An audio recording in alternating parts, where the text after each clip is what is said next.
Hello everybody, thanks for taking the time to listen to our presentation. We are your researchers. I'm Caroline. This is Trent, Mari, Renee, and Nolan. By a show of hands, can I see how many of you guys use social media, such as any social networking sites? Okay, so everybody, and then can I see how many of you guys watch Netflix or like video gaming? Okay, so everybody as well. And then can you also raise your hands if you use any of these types of media while you're studying or doing homework? Okay, so a good amount. So yeah, many of you raised your hands when asked whether or not you've ever used Netflix or social media while you should be doing your schoolwork or studying. And have you ever thought about the effect that this might have on you or on your learning? That brings us into the purpose for our study today. We will be studying the effects of media usage on college students' academic performance. And media is defined as the means of communication that reach and influence people, whether that be news, music, education, or other data. So looking at some previous research, the average person spends, this is worldwide, spends 7.5 hours per day consuming media. And an additional study done on Americans showed that they use 363 minutes of digital media per day and 369 minutes of traditional media per day. And while digital media is slowly overtaking traditional media forms are still prevalent in today's society. And traditional media includes things like printed news, television, and radio, while digital media includes video games, social networking sites, and streaming services. So while all of these forms of media create a very connected world, they also may be damaging in some cases. Some studies have shown negative mental health outcomes related to media usage, which include like suicide, loneliness, and decreased empathy. However, there are other studies that have shown no correlation between media use and negative outcomes. So the previous research on this topic is inconclusive, and that's why we have decided to research the topic. So I'm going to hand it over to Mari to discuss our research question. So to gather more data on this topic, we chose to research the question, how does media consumption affect college students' academic performance?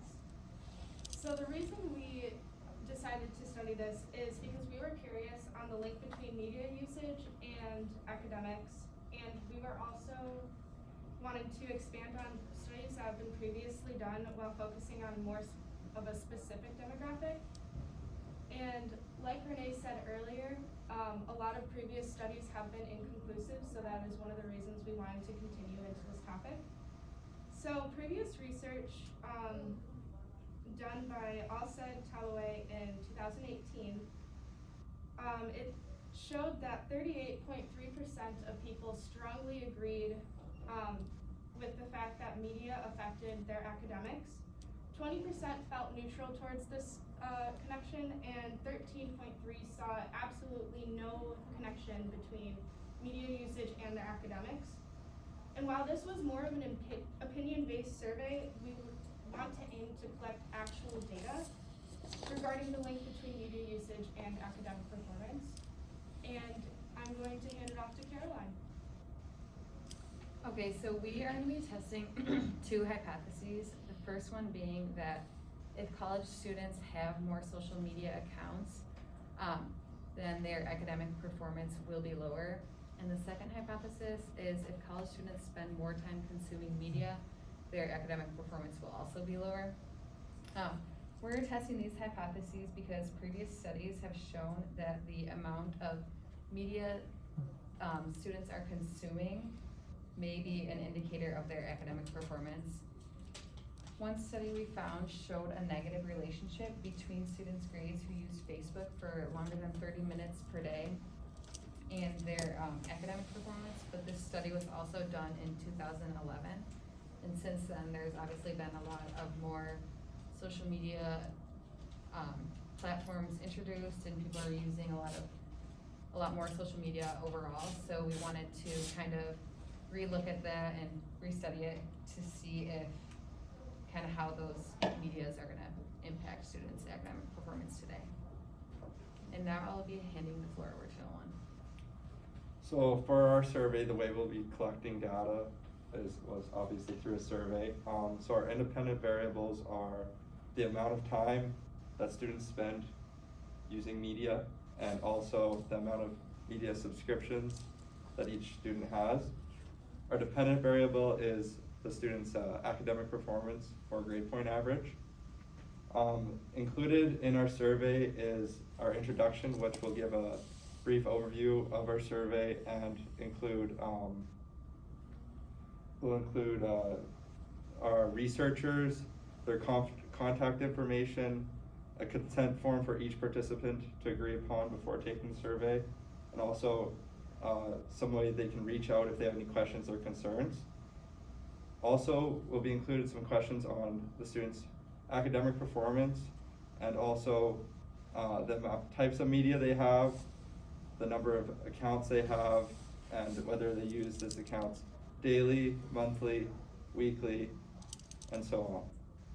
We'll be using different scales, such as Likert scales from strongly agree to strongly disagree, multiple choice questions, and also sliders as well for students to use. We also include demographic questions such as age, gender, level of education, credit hours, and also current employment. We think that credit hours and current employment are important things to measure as well too, because if you're taking more classes, you definitely have more of a course workload, and so you have less time. And also if you have a full-time job or a part-time job, you'll definitely have less time as well to do schoolwork and study and so on. And now I'll pass it on to Trent for our sample plan. So the plan with our survey, we're gonna be gathering data and information for about 2 weeks, and that's gonna be done through the survey call tricks. We're gonna be pushing it out via our social medias like Facebook and Instagram, and asking college students from here at Northern or elsewhere to be answering that. We're hoping to gather like 300 participants. We think that's a good amount for analyzing the data, and since it's only about a 5 to 10 minute survey, and it's easily accessible by like your laptop, tablet, or your phone, we don't think that 300 participants will be a problem getting. Yeah, and so once we're finished, we're gonna analyze for relationships. The participants, they won't gain actually any direct benefits, but indirect benefits by the information that we gather from the survey might help them with future study habits and things like that. And then we hope to prove or disprove our hypothesis, and the research can be helpful for future research. Thank you, and now we'll take some questions.